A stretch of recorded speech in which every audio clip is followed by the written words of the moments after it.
anyone that's been to a sporting event, the atmosphere before a game, I think Game Time Decisions has that same exact atmosphere. This is our arena.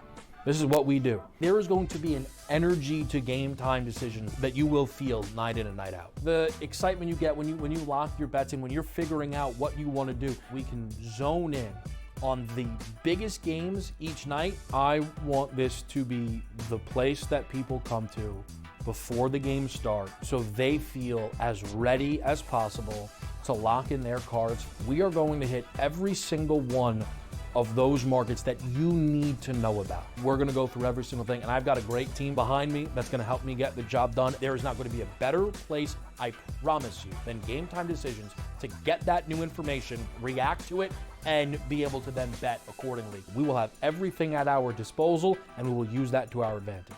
I'm Kevin Walsh. Tune into Game Time Decisions from 6 to 8 p.m. Eastern on SportsGrid. Your gut says Miami is going to win, and you should take the over. Your gut also said your NFT selfies would only go up in value. They didn't. But your head is on SportsGrid and knows the QB is in concussion protocol. The backup has a 45 QBR against the zone coverage. The New York D has the most sacks in the league. So yeah, trust your head. It's smarter to be on SportsGrid. Two guys that can do it all. Too much electricity this morning. This is a good time. We're having a lot of fun. I had to do a triple take. Ka-ching! Why? Because of parity. I didn't mean to offend. Yeah, it's not going to happen. Load management is a dirty word. Let him rip. You know what? Circumstances provide the results. What? How do you do this once? Oh, Donnie, you got such a good show there. A network that is booming. The Early Line, only on SportsGrid. Just from a life standpoint, his work ethic was unbelievable. He stepped down as CEO when I was 11 so he could spend more time with us. But I remember wanting to go shoot hockey pucks in the back. And I was like, Dad, you want to come shoot pucks with me? It's like, I'll be out there in a little bit, but that's my stack of reading. And it was just a milk carton with that much paper. And then he was doing email. That guy had a sense of duty where he's like, all my employees and all my shareholders are relying on me and I can't let them down. One of the coolest things is when I'm on the road and just random people will come up and say, hey, I worked for your father back in the day. I worked for Sun. Oh, that's cool. It's the best job I ever had. Like, it was the most fun I ever had. And, you know, some of my sponsors like Cisco, I do some stuff with AWS. Like, there's a lot of people in the tech world, and that's a really cool crossover. The thing I appreciate about my dad is he's always told me that if there's you can even see the bright red line between what's right and what's wrong, just turn around and run, and always doing stuff the right way. I think in a sport like golf, it drives me nuts when guys take a drop on the wrong side of that literal red line. Yeah. Like, did it really cross there? Because I know that I will never drop beyond where I am certain I at least covered. Like, that's just stuff like that. But then running a business, like, I do year-end reviews with my whole team every year just to figure out how we can work better, how I can make them, better at their job, enjoy their job more. And golfers do run a little business. We've got and 10 to 15 employees. Nobody prepares you for it either. Mm-mm. Nobody prepares you to fire somebody that's much older than you. No, that's the worst part of the job for sure. Yeah. But he helped me with the interview process. Finding sponsors, finding my team, and I'm really fortunate to have an incredible team around me. I mean, it sounds so cliche, but like, it really does take a village to, have a professional golfer compete. You can't do this all on your own. No, you definitely can't. And I'm interested in the balance you talked about when you mentioned how your dad would have a stack of reading while you're, wanting to go, shoot hockey pucks, which I didn't know was that a first passion of yours before golf, by the way? Oh yeah. Me and my three brothers, we all played more hockey than golf growing up. And okay. Let's dive into that. So when did golf become like, oh wait, I think I'll be better at this than hockey? It was probably the first time I went up and played hockey in Canada. And I realized that the 220-pound 16-year-olds could actually skate, and it probably wouldn't be it for me. It sounds like me as a point guard. I realized I wasn't quite catching rim when I would try to jump, so I probably wasn't going to make it. Yeah, it's tough. And I also didn't want to leave home in my sophomore year of high school and go play on the East Coast. My brother Dakota was probably the best hockey player out of the four of us. But, Yeah. We all played golf. We all played hockey. And I started to get a lot better in high school. And I realized that being good at high school golf in California is kind of like being good at high school hockey in Canada. Yeah. Like California is a golf state, not a hockey state. So I didn't play. I never played more golf than hockey until I went to college. Coach Ray said, if you get into school, I'll have a spot for you on the team. And I didn't take a day off from when I started my spring season in high school of my senior year all the way until the following winter break. So it was like almost a year and a half. I played golf every day, and I was just super excited, loved it, not burn out. And I think I think hockey players and tennis players, like the movement translates well to golf. Baseball doesn't, because you're spinning your hips out, coming over the top, and Exactly. But Exactly. I was lucky that it trained a lot of the right motor patterns. I still skate every once in a while. I think it's a great workout, but I was pretty raw going into college, pretty unrefined as a golfer. Well, I'm glad that you just talked about some of the motor patterns that hockey teaches you in golf, because I noticed this when we pulled up some video This is from Golf Digest, and we actually had it for the broadcast at the RSM of you like shooting some slap shots. And I initially watched it and I was like, holy crap, dude, the ground force reaction thing that all these golf nerd teachers talk about, he does it in this like hockey slap shot. His left foot goes forward and his right foot is like pushing off the ground laterally. And that's like, when you look at, I know Scotty Scheffler's falling all over the place, but when you look at what he does with his feet, that's the type of like pattern that he's creating in his downswing, and you do it with slap shot. So like, it's funny you say that, because 3 weeks ago I was, Scott and I were just talking about, this kind of come over the top and smack down on it and get your hips moving out of the way and rotating. And Scott's like, that's a slap shot. So we went out to City National Arena where the Golden Knights practice here in Vegas, and did a stick and puck and shot around, and Scout actually filmed face on and down the line of a slap shot. And we sent it to Scotty Ham, and he's like, yep, that's a cut shot. So, right. But the other things too, like when you're skating, obviously you're on knives, so you've got to always maintain your balance on the inside of those edges. Otherwise you're going to fall over. And when you're turning, like skating in a circle, the centrifugal force is trying to push you over outside. So you got to have a lot of core strength and oblique strength to stay upright. And then you add the rotational component in there.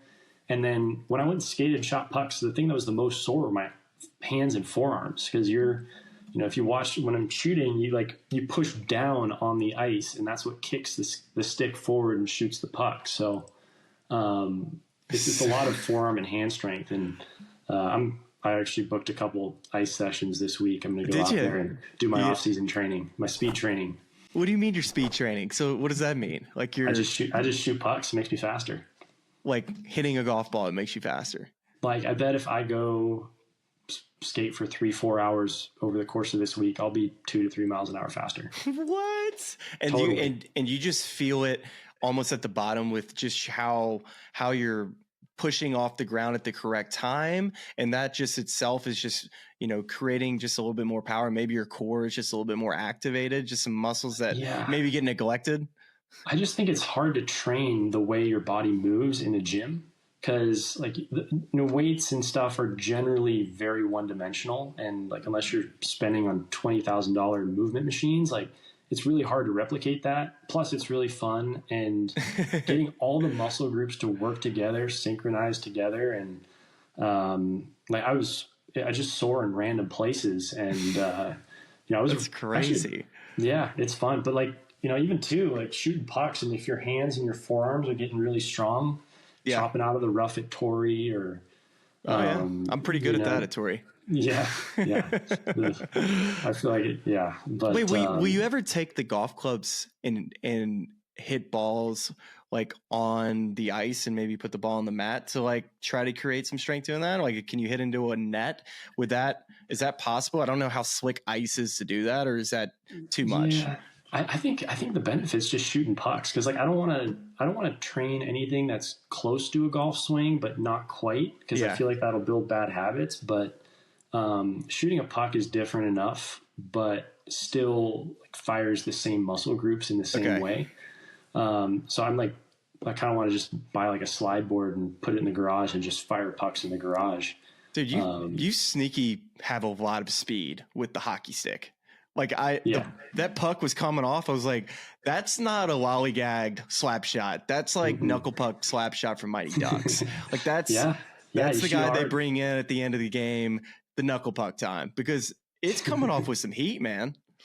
Yeah, it's not my proudest moment, but I did break a kid's foot by shooting a puck off the inside of his skate. I mean, there's a soft spot on the skate there, but I still feel really bad about it. But the little bit of shouldn't have been skating there, Maverick. He just needs to get out of the way. The worst part of hockey is blocking shots. Not even close. Like I would much rather take a hit than block a shot, but you got to do both. But it's weird. Like I like it. It's a workout. It's not. And I feel like the other thing too that's beneficial about skating is your hips become really strong and really mobile in every direction. And I've never had back problems. And I think a lot of that's due to my hips being able to move properly without me even trying. Wow. I think, your hips lock up. The first thing that goes is your lower back. So that to me has been really valuable. In the heart of winter, when nights grow long, we come together under these lights. A team, united by purpose. Fans bound by passion. Each holding a small flicker of hope in their hands. At SportsGrid, we believe that even the darkest nights can't dim the unity we share. One team, one stadium, one shining moment. This holiday season, we shine brighter together. Happy Hanukkah from all of us at SportsGrid. The two guys that can do it all. Too much electricity this morning. This is a good time. We're having a lot of fun. I had to do a triple take. Ka-ching! Why? Because of parity. I didn't mean to offend. Yeah, it's not going to happen. Load management is a dirty word. Let him rip. You know what? Circumstances provide the results. What? How do you do this once? Oh, Donnie, you got such a good show there. A network that is booming. The Early Line, only on SportsGrid. I don't like to toot my own horn, and I know that I'm setting myself up for probably disappointment later tonight, but I hope you were with us last week on the Final Five, because we almost swept the board. We had 2 out of 3 on the power play points with Reinhart and Matthews. We hit the goal scorer line A. We hit the side with Washington. We hit the total with the over in Toronto and Buffalo. So we had a really good Final Five last week, and I'm hoping that we can now ride that wave. Only on SportsGrid. You basically predicted this, saying that if Texas, as expected, as nearly a 2-touchdown favorite, did beat Clemson, the odds were telling you they were only 10 cents behind Oregon entering the opening round. I still feel that Oregon's one of the best teams in the country. You want to give me now from plus 350 to plus 480? I think it's great value. I think they match up very well against Ohio State. College football today, only on SportsGrid.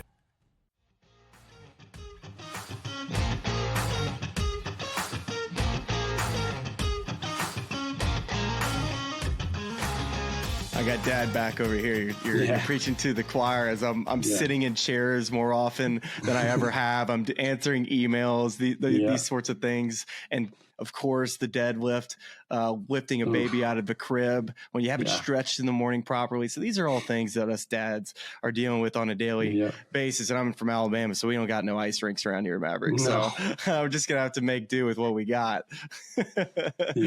All right. So there was one quick note on the overall balance of work ethic that I wanted to ask about. How your dad, when he was going to read all these books or papers or doing these emails and we talk about, how hard a professional golfer, how much work it really takes to do all that.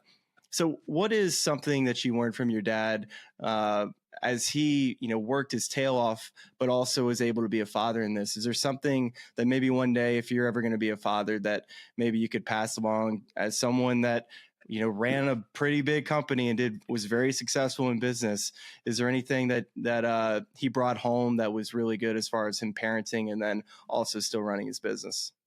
Well, I think the reason my brothers and I are all well behaved is because we're just scared of our mom. She's the sweetest lady in the world, but you don't want to keeps order. Yeah, absolutely. A lot of what I learned from Dad I learned by his example, like just the way he worked. I mean, he never goes anything less than 100% at anything. Worked really, really hard. Was fortunate to have the ability to kind of scale that back a bit when we were growing up. And he just, he realized that he would rather have someone else run the company and take us to the driving range in the morning and do stuff like that and be a hockey coach and caddy at the U.S. Open. And, which I enjoyed having him. It was fun to watch.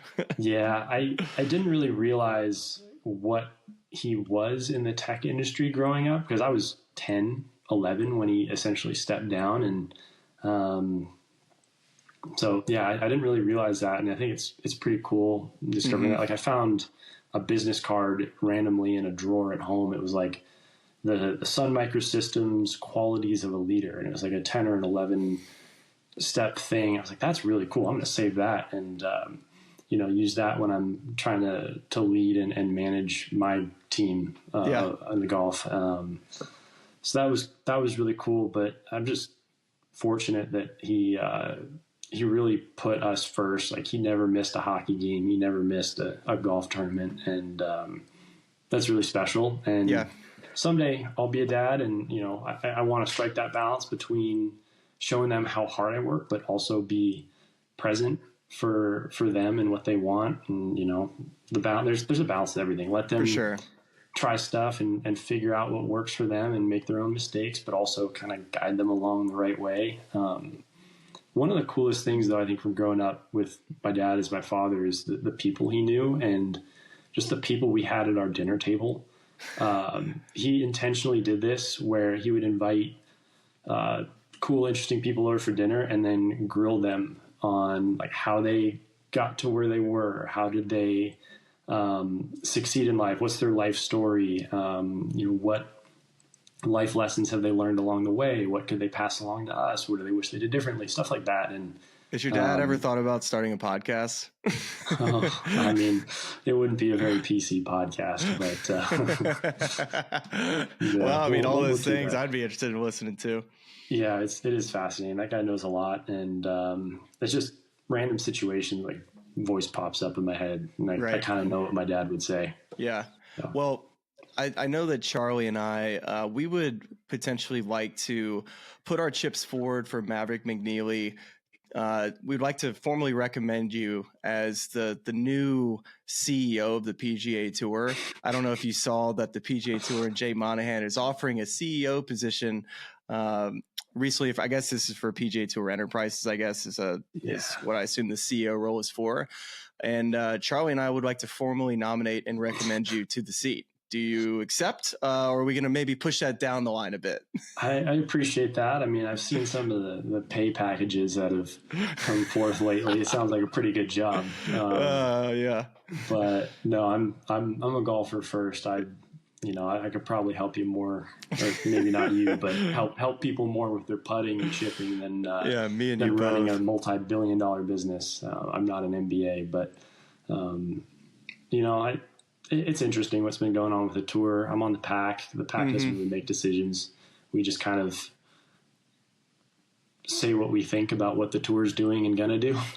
Well, you made the best suggestion, I think, because you and I both, I at least this time last year, I'm looking at the distribution points list for what would be the season with open events, signature events, and majors. And I'm sitting here looking at it, and I'm thinking, how in the world does anybody have a chance outside of the signature events? And I'm sitting here looking at it, I'm running the numbers, and I called Charlie, and I'm like, buddy, nobody's got a chance. The numbers that they're spitting out saying that, 35% retention rate, like that's wrong. Like there's no chance that's going to happen.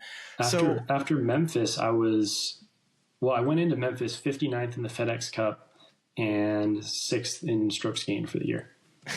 And you're not the only guy. Davis Thompson was another player that was very high in strokes gain. Keith Mitchell was another player that was really high in strokes gain. And everybody's looking at your season. You're like, oh, they had pretty good seasons, and they're just not quite over the hump yet. It's like, actually, no, they played really good with the system that was in place. Yeah, I totally agree. I got to give a lot of credit to guys like Lonto Griffin and Nate Lashley, who were trying to do something about it to start the year, but there wasn't really any traction. One, people laughed at them because they're like, that's how many wins do they have? Just kind of the snarky comments that happen when you're not a top player and you kind of stick your neck out there. But, happy for Lonto that he got back on that was awesome stage. To see. That was cool. But they were totally right. And it took about half a year's worth of data. I was on a flight actually to Cartersville to see pro, and I was like, I feel like this isn't fair. I'm going to find out. And about 2 hours later, I was like, yeah, this is totally not correct. And I sent it to pro. I sent it to Hunter, who does my stats, and like Hunter 2 Stewart. months later, Hunter Stewart. Yeah, it felt like half, if not more, of the tour had seen it because everyone was noticing it. We just didn't really have the number to put our finger on it. And I'll give the tour credit for getting it right immediately after and starting this next season. But it was definitely a ready, fire, aim type of situation.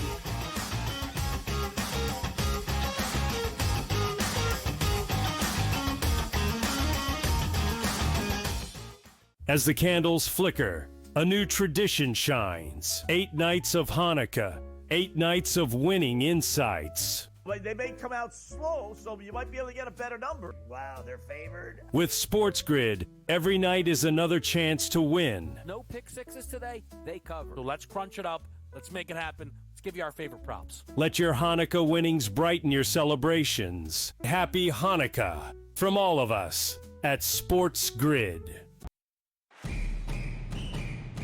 You basically predicted this, saying that if Texas, as expected, as nearly a 2-touchdown favorite, did beat Clemson, the odds were telling you they were only 10 cents behind Oregon entering the opening round. I still feel that Oregon's one of the best teams in the country. You want to give me now from plus 350 to plus 480? I think it's great value. I think they match up very well against Ohio State. College football today, only on SportsGrid.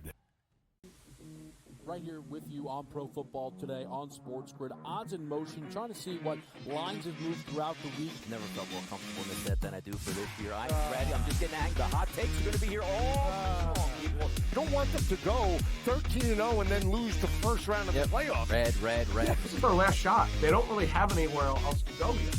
Hot take.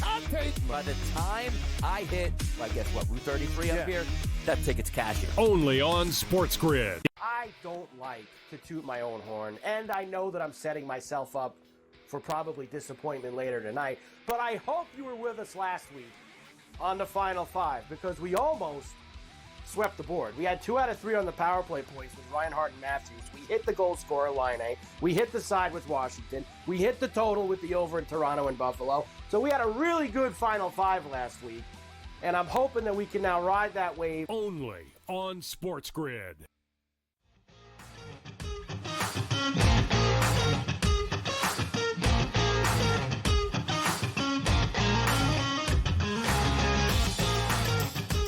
Did you come up with any of the data points? Because what I read was that Corey Connors was the example that you gave, and it was his sixth place at the Canadian Open. And I believe it was the 21st at the Memorial. Correct me if I'm wrong, 28th at the Memorial, y'all. This is a signature event with only 70 guys playing. So basically 28th, this is some redneck math. That's like barely beating 60% of the field. And you're getting the same amount of points for finishing sixth place at the Canadian Open, which I assume probably had a field of 156. Yep. Yeah. Granted, it's not the same caliber top to bottom, but Data Golf does a really good job. OWGR does a really good job of, standardizing the strength of field. And, and so that's kind of what you want the same level of play, no matter whether you're playing in Punta Cana or Houston or the Masters. You want the same level of play to be rewarded with the same number of points. Purse is a different story.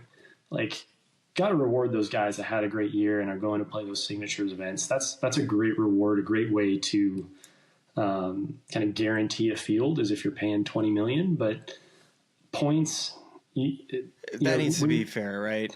When you start on January 1st, everyone needs the same chance to win the FedEx Cup. What do you feel about these new policy changes as far as, limiting from 125 to 100? DP World Tour went from 10 cards to 10 cards. Korn Ferry Tour went from 30 to 20. It seems to me that it's just getting tougher and tougher and tougher to keep your card on the PGA Tour. Now, you did help the PGA Tour and making it more fair from a point standpoint, to where, you do have a chance and there are opportunities to get into signature events. It's not like you're shut out. There's still, you can still play your way into it, but still, what's your opinion on the changes and maybe where signature events currently stand, which is, still 70 dudes or so playing? Yeah. This is completely my opinion, probably not a popular opinion among the management of the tour, but, guys are coming saying, why are we going from 125 to 100? Why are we shrinking the membership? And backing up a little bit, the problem we have is we have 240 to 260 exempt members, and we're trying to cram those into 156 player fields, most of which don't finish for daylight. If we have any sort of weather delay, we're finishing round 2 halfway through Saturday and cramming a bunch of golf in Sunday. And it's just, I don't like the excuse for too many guys and any weather thing. I feel like that using slow play and potential for weather, and I go, and you go ask any PGA Tour player, they're just like, give me a tee time. I don't care about, I could finish on Saturday morning. I don't care, but I don't like that as the number one excuse. I agree with that. I think, at least where I come on it, my opinion is that if 120 players in the field is actually going to be better for the tour as a whole than 156, that's understandable. I get it. If that's the case, then you definitely have to strengthen the Korn Ferry Tour. But where I cannot defend 120 is if you are only letting 72 players in these signature events.